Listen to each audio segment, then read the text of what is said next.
MDI has a legacy of moving into executive training and executive education, right? So NMP or PGDM-BM, as we say, is the first program that ever started here at MDI campus since 1987. This program has been running.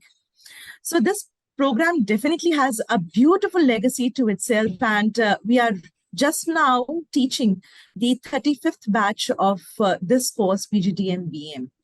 The new admissions will be of 36th batch, right? So we have beautiful legacy of alums from this program who are MDs, CEOs, and in senior leadership position in India and abroad, both. Right. So this program definitely is the oldest program at MDI. And earlier we used to have a lot of company associations, collaborations with us, where a lot of different companies used to send across a variety of their own participants from a variety of functions, domains, right? So we used to have a mix of sponsored and self-sponsored candidates, right? That has been the legacy. We've had some time in the mid, we have this program as 1-year program. And now again, we are back to 18-month long residential program at MDI, where 15 months they spend on the campus doing their classes, and 3 months towards the end, they go back to their own companies, wherever they are positioned or wherever they are placed while their program here at MDI. They go back into those companies for 3 months. They do those projects, come back and present here in 1 week's time. And with that, their course gets completed. Yeah. Now, this program also gives students a benefit of one, location. Yeah. So we are located right in the heart of the country. And with that, students get to experience a beautiful flavor of basket of industry experts from all functionalities, from all industries, from all sectors, and from all levels. Yes. So every week, there are a lot of industry expert sessions that are lined up as a part of a variety of courses that the participants are studying. And other than that, we have a lot of student seminars, student activities where, again, these students get to interact one-on-one with a variety of industry experts, coaches, guides, mentors, right? And with that, they also are able to gain live projects and maybe working directly with these industry experts to gain more of experience into other sectors and other industries where they have not yet been exposed to. So that is the beauty of this program.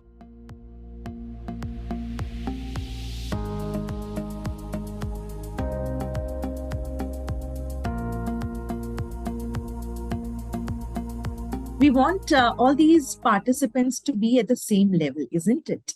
And for that purpose, we want them to clear at least a minimum criteria. We are looking at least 50% in their 10th, 12th, and graduation. Yeah, that is one of the eligibility criteria. The other criteria is that they should have worked in the industry for at least 5 years post their graduation. 5 years experience we are looking at minimum. Right now, there is no maximum experience. They can be coming in with 10 years, 12 years, 15 years of experience. Absolutely okay. Should not be a problem. Yeah. We are also looking at them clearing at least one of these tests, CAT, ZAT, GMAT. CAT, ZAT, GMAT. So CAT and ZAT are already over now, but GMAT still remains. And we're looking at least 550 as a score in GMAT. Yeah.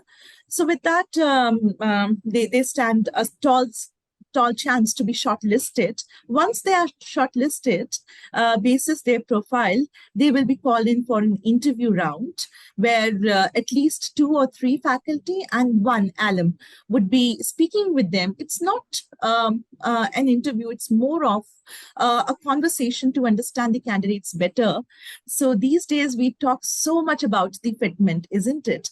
They are looking at a fitment area, and at the same time, MDI is also looking at a fitment area. And with that, once they are selected through the interview, they are made an offer. So they are given an offer to come and attend the course, get admission in the course. And basis their acceptance on the offer, we move ahead. So this is the entire admission process that they would be looking at clearing.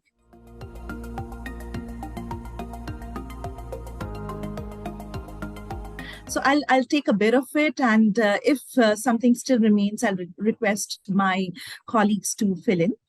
This experience that we are talking about can be from a variety of domains. They can be self-employed as well in their family business, like that. They may be director in their family business. They may be salaried in their family business. So it is absolutely okay. Wherever they are working or wherever they work, they should have completed 5 years in full-time employment. That's what we are looking at, right? And because of that, we would also want to look at their documents related with their employment, right? So they can furnish 3 months salary slip to us. That should suffice if they were founders, co-founders, or maybe directors into their own company. Again, documents from their ITR, reports from there, that should definitely suffice. But yes, we are not looking at part-time, we're looking at full-time employment for 5 years. And we would like to have evidences towards it. Once they produce the evidences, it's absolutely okay. They will be able to meet all the requirements.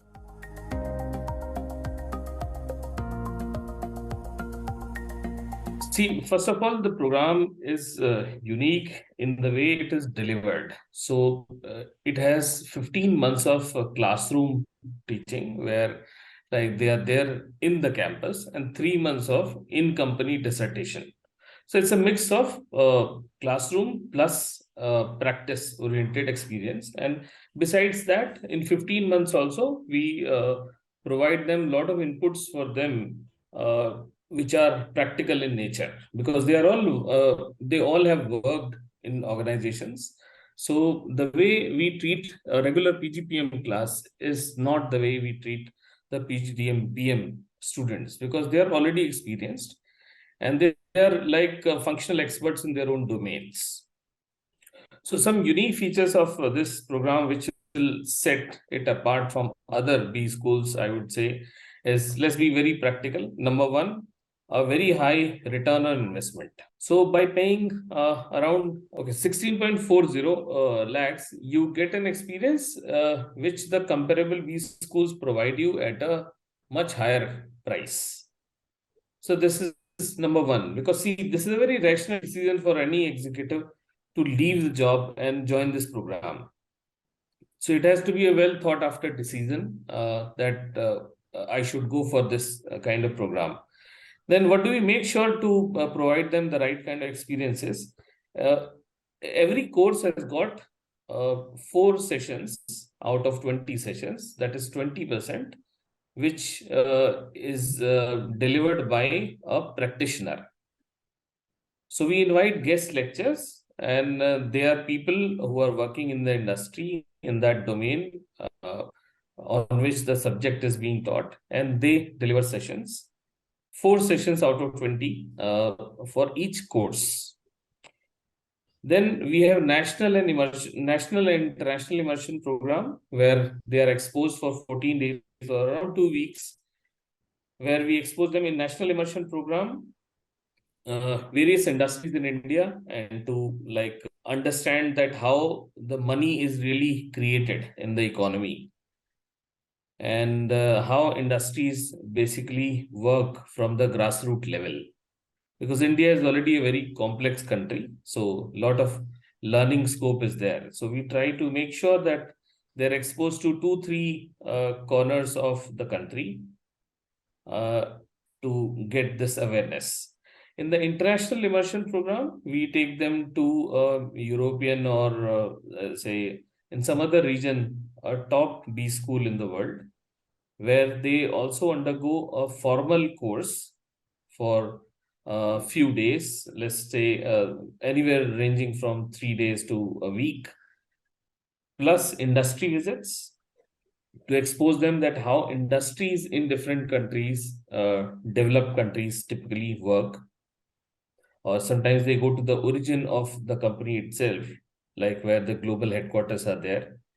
They see those things, they interact with the people of those countries, and to get a fair idea about how businesses are done, or what is the consumer behavior of people in those countries. And a certification is also provided at the end of this international immersion. Then, as per AICTE's initiative, we have introduced certain new things like universal human values.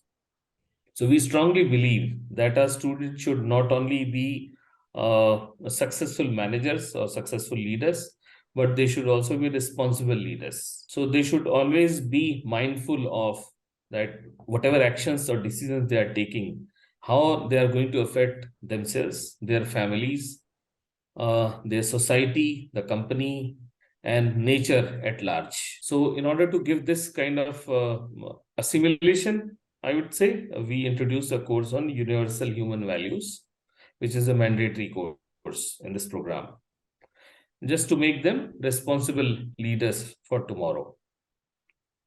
Then we have simulation and integrated simulation. So in the 5 terms, whatever they have gone through, they assimilate, they integrate everything, and they go through a simulation which is often live, and they are competing with the top B schools of the world based on the decisions. So whatever decision they took, they'll get the repercussions in the next round, what happened due to that decision in a simulation-based environment, and it is being competed against the best B schools of the world on the same platform. So that's again another unique thing. Besides that, we offer dual specialization. So they can offer, they can opt for a major and a minor. So I would say these are some of the unique features of PGDM-BM program, which sets it apart from other competing programs.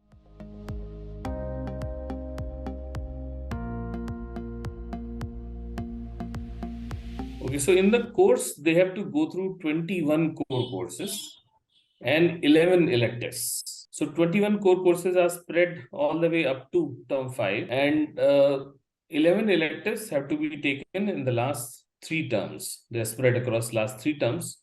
So a student has to select or opt for 4 courses for a major and 3 courses for minor out of 11 electives. So we recommend that whatever was their domain expertise, so typically they should try to fill in the gaps of competencies, because see, they are an expert in one particular domain. Now, if they build upon that domain itself, then nothing much is going to happen, because they know that at the back of their hand. So besides their own interest area, they should build up those competencies which are lacking in them, which are new for them, and which will enable them build a better career in future. So this is our advice for core and not core, but at least electives.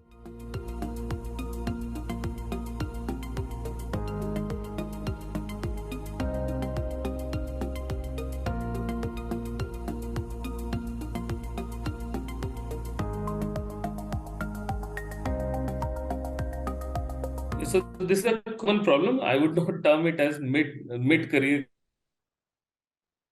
crisis, but still many of us become unhappy after working in the initial jobs, which we get after, let's say, our engineering.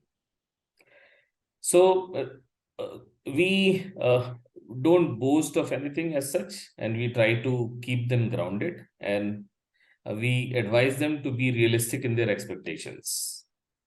So first of all, this is the point. Then suppose they want to change their stream, change their line, or a typical scenario of shift from a back office to a front office.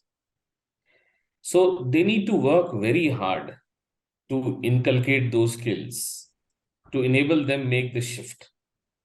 So we say that the shift is possible provided you put in the right efforts from day one. So see, they all will be privileged to join a top school of the country with relatively less effort as compared to uh, uh, if they could have done an MBA right after engineering or like that scenario. So that entry is different, but here it is, I would say it is still relatively easy. And it's another chance to boost your career, probably the final chance. So if somebody is interested in changing their stream, they need to work on their toes from day one, enter into live projects, do those things. Suppose, see, I have a background in marketing. I want to shift to operations. Then no company will take me in operations. Because see, after 5-6 months or even earlier, the placements will start in the program itself.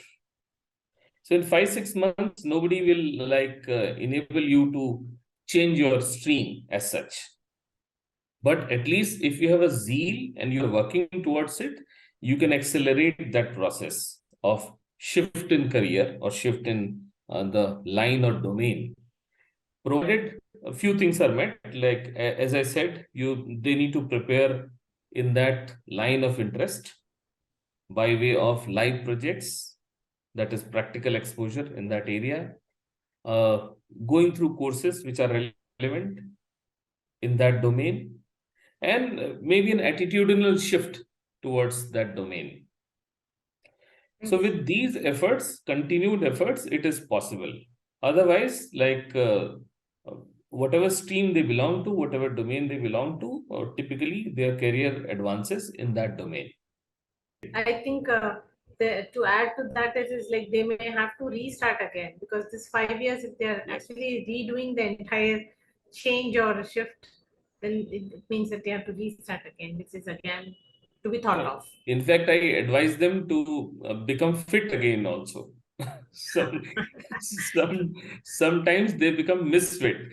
So see, when they are sitting for placements once again in their life, they are treated as a fresh candidate. So all the old legacies or all the things of the past, they need to shed off and then start afresh. So that's a major turning point in their career. Yeah, in fact, over here, I would also like to add on, we have a very diverse, set of the people coming and being a part of the class group. We have people from their own, family businesses, and we have, students from, who have been a part of merchant navy or army, and they have actually joined this course and have made a complete career shift. And now they're working successfully in the corporate setup of their choice, in fact. We have a lot of examples where we can see our alumni. If you see our alumni, you'll realize most of them coming from technical side took the skills, took up this course, and they were well placed in all the good managerial positions. So it's like, even if you come from a diverse area and you are very focused about how to go about, as Professor Shiv just mentioned, what strategies you can go ahead with, we are all there to help and support the student, and they will surely make a good mark and entry into the diverse field where they are now wanting to pitch for themselves. And to add to what my dear colleagues have already mentioned, we also conduct career counseling sessions for these students during their program here. So we do a lot of one-to-one session, helping them make their customized resume for the transition, transformation, or acceleration in their career that they are looking at. We also look at their career ladders, career path, help them define the same with the help of industry experts and experts who are known for coaching participants in this particular area. Right. So there are workshops that are conducted for these students, these participants, to help them design their own career now onwards after graduating from this course. Right. So that is a very unique and very special aspect of this program. A lot of assistance, a lot of support is provided to the students so that their persona can also exuberate out in terms of offline and online branding, which is these days very, very critical for anyone who's looking for a good job, a good opening, a good profile, and a huge transition. So this way, we empower our students wherever possible.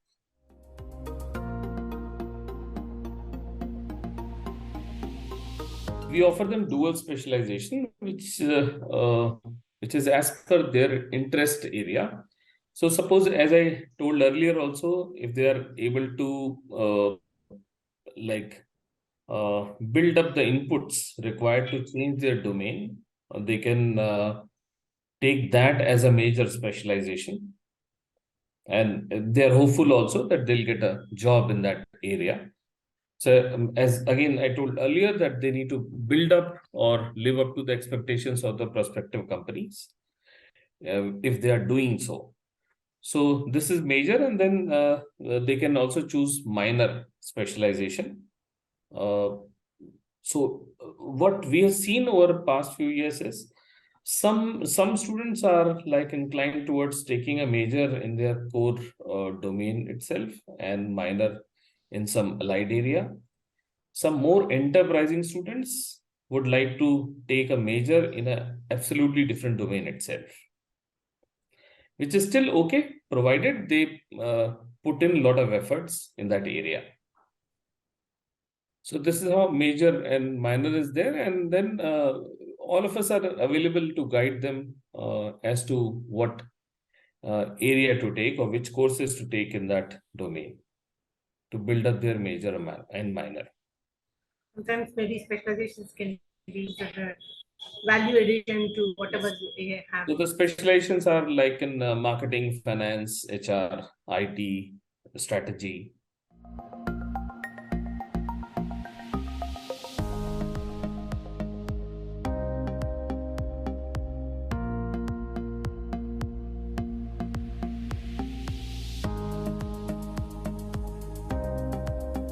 Okay, see, so the answer is very simple. If I tell somebody about a B school operating somewhere in Italy, how will we assess the quality of education or quality of the course itself?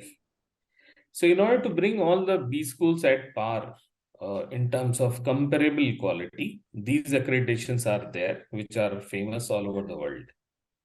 So these include like AACSB from US, then Association of MBA Schools, AMBA, UK, then similarly SAQS, so or EQUIS.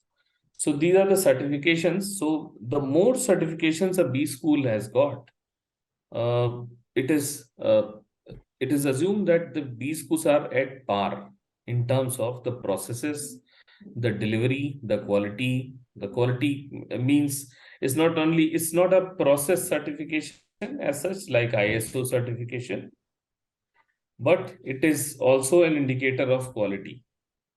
Now, if I see that there's a XYZ B school in somewhere in the world, and it has these accreditations, so I can easily rest assured that it has comparable quality with, let's say, my B school. So once we see the accredited B schools students or the degrees, at times it is even wanted that as a qualification itself by companies that you should be an MBA or a PhD or you should have done your course from an accredited B school. Because otherwise, how do we assess that what education you have gone through, what quality of education you have gone through? So this creates a level playing field across various B schools in the world.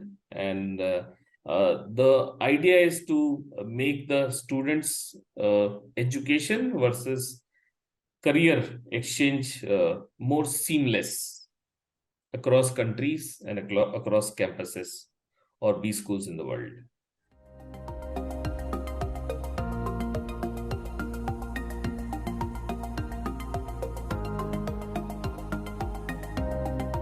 When it comes to placements for the executive programs, particularly the PGDM-BM program, so this career management has been one of the main things why students join the PGDM program, erstwhile NMP program at MDI. And before even going to those statistics, I think we need to understand the composition of the whole program. That this program has people who have sponsored their MBAs themselves, which are called as self-sponsored candidates. And we have people who are coming in being sponsored by their respective company and who are not looking for, let's say, placement necessarily. So both of them study together. Now, coming to the placements of the people who've paid the fees themselves or are self-sponsored. Now, therein, the statistics this time have been that the average placement package has been, and when I say this time, I mean the PGDM-BM batch of 21-23. Right. So the average placement package has been 24.46 lakhs CTC. The highest package has been 43.92 and the median package has been 22 lakhs. Now, this is the statistics, which is the quantitative part of things. Now, if you're digging a little deeper into the same, so the companies such as Geo Platforms, TCS, particularly analytics profiles, Infosys Consulting, and both of them are different companies, Trident Group, Cognizant, Accenture Technology, Accenture High Technology, Authbridge. Now, these have been the companies which have recruited, right? The list is not exhaustive. There are more companies. These are major ones. And the kind of profiles that they've offered are very interesting, which is basically product manager, principal in a business consulting, which is like the almost the senior leadership position for a business consulting firm or a technology consulting firm, functional lead, and then consultants, senior consultants, associate managers and managers. So that's how it has been. And the support which we provide and in terms of, let's say, right from CV preparation to scouting companies to formation of a dedicated placement council for the PGDM-BM students, and off and on in case they require a data or they require some other knowledge resource to be subscribed to. So that's there, and that comes in handy, right? And I think most of our faculty, as let's say my other colleagues were also mentioning, they are extremely helpful, and it can be reached out in terms of career support as well. And just to reiterate what was being said, the executive placements have this unique, let's say, perspective towards it, that the students are not only looking for an augmentation of their placement package, but they're also looking for a career change or transformation. So let's say I've been a functional person for 7 years, right? Post my graduation or post graduation. Now I want to shift to a managerial role, or maybe I need to shift to a specific discipline, let's say finance or operations or strategy or IT, right? So this kind of program, which is PGDM-BM, gives us a platform to actually go ahead and do that shift, right? So you are actually pivoting also, and you're also escalating and ascending your career as well, right? So that's about it.